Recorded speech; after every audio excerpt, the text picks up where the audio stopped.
Mental health की बहुत ज़्यादा आजकल मेंटल हेल्थ को लेके बहुत ज़्यादा बातें चलती हैं। जी। तो ये कितनी ज़रूरी है और क्यों करनी चाहिए हमें?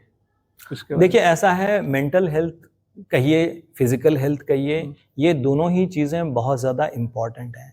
आप इनको अगर वैल्यू नहीं देंगे तो ज़िंदगी में फिर कोई पर्पस नहीं रह जाएगा, मतलब नहीं रह जाएगा।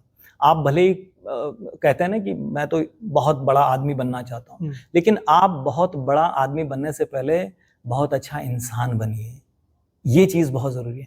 इसी तरह से आप भले ही कितना ही बड़ा नाम कर लें, बहुत कुछ काम कर लें, लेकिन जब तक आप अपने मेंटल वेलबीइंग का ध्यान नहीं रखेंगे, मेंटल हेल्थ का, फिजिकल हेल्थ का ध्यान नहीं रखेंगे, तो तब तक आपको समस्याओं से जूझना पड़ेगा। क्योंकि एक लिमिट होती है, ठीक है?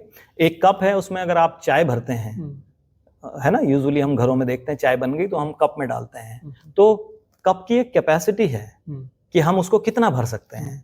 अगर हम भरते ही रहे उसको, केतली से उसमें उंडेलते ही रहे, तो एक नौबत आएगी कि कप से चाय बाहर निकलने लगेगी, गिरनी शुरू हो जाएगी।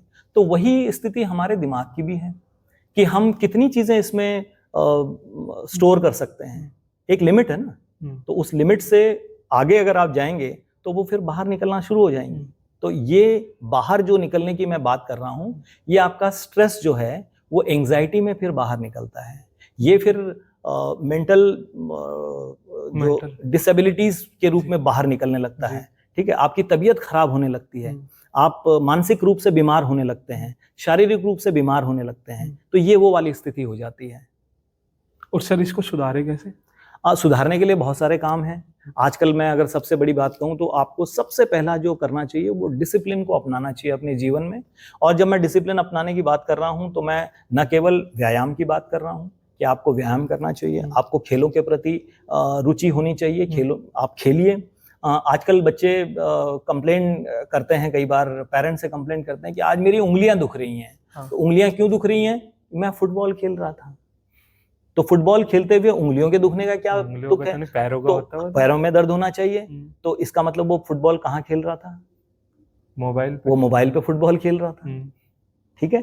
तो ये कोई सॉल्यूशन नहीं है, समस्या का समाधान नहीं है। आप खेलिए, ग्राउंड में जाइए, वहाँ पे शरीर आपको जो मिला है उसका उपयोग कीजिए, और उसकी भी अपनी ज़रूरतें हैं, उसको एग्जॉस्ट होना है, उसको मतलब एक सीमा तक आप उसके साथ में कसरत कर सकते हैं। तो वो कसरत कीजिए, है ना? खेलिए, कसरत कीजिए, दिमाग को भी रिलैक्स महसूस होगा। कई बार आप उन चीज़ों से बाहर आइए। और डिसिप्लिन की मैंने बात की, देखिए तो डिसिप्लिन का ही एक पार्ट है कि आप जो अपना स्क्रीन टाइम है उसको निश्चित करें।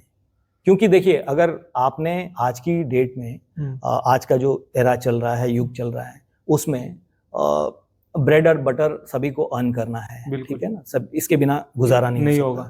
तो maximum of the time it's not only related to the software developers और द इंजीनियर्स, ठीक है? मैं सबकी बात कर रहा हूँ कि हर आदमी लैपटॉप से जूझ रहा है। जो भी पढ़ा लिखा आदमी है, या तो लैपटॉप या उसके सामने डेस्कटॉप लगा हुआ है, वो उससे जूझ रहा है। वो तो प्रॉब्लम है। एक स्क्रीन वो आप देख रहे हैं, दूसरा आप रिलैक्स करने के लिए आप टीवी या फिल्में, रील्स उसको देखते हैं। और फिर ये जो आपके पास में 4x6 इंच का इंस्ट्रूमेंट आपके पास में है, मोबाइल, ठीक है? उस पे भी आपका और फिर आपके दिमाग को डिस्टर्ब करने के लिए ये जो रील्स वाला कल्चर आ गया है।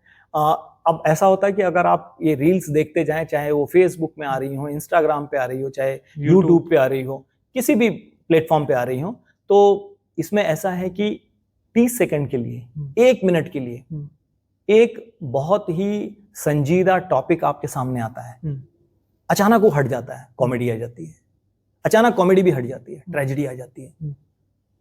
तो इन रील्स को करते करते आप सोच रहे हैं कि मेंटल हेल्थ पे क्या असर पड़ रहा है इसका? आपका दिमाग फ्रिक्शन ऑफ सेकंड में कैसे चेंज हो रहा है। एक तरफ आप ट्रेजेडी का मूड बन गया था और दूसरी तरफ जो है कॉमेडी आ गई है। तो इसका असर आपके दिमाग पे कहीं ना कहीं हो रहा है, नंबर 1। नंबर 2, जो भी मैं कह रहा था कि एक लिमिट है इंफॉर्मेशन गैदर करने की, एक लिमिट है। yes, sir. तो आप उसको क्रॉस कर रहे हैं, तो it will also lead to stress, और फिर वो बस्ट होगा तो एंजाइटी, डिप्रेशन, और फिर वो आखिरी में जो है पंखे टूटते हैं।